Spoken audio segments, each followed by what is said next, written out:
Man Ahmatova Dilnavo, Namangan davlat pedagogika instituti ijtimoiy fanlar fakulteti jismoniy madaniyat yo'nalishi 3-bosqich bitiruvchi kurs talabasiman.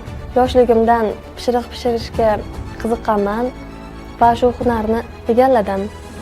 Avvallari pech olishga ham imkoniyatim yo'q edi.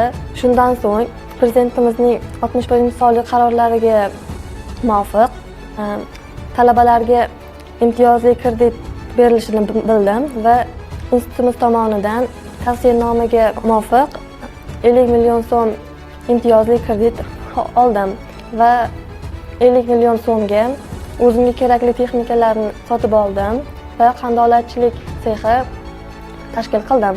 Shundan so'ng o'zim pishirgan pishiriqlarni tumanimizdagi kafe do'konlarga tarqataman. Hozirda ish boshlaganimga 4 oy bo'lgan bo'lsa ham daromadim 6 million so'mga chiqdi. Hozirda tushlikkacha bo'lgan vaqtda dars mashg'ulotlariga qatnashaman va tushlikdan so'ng qandolatchilik sexida o'z faoliyatimni olib boraman.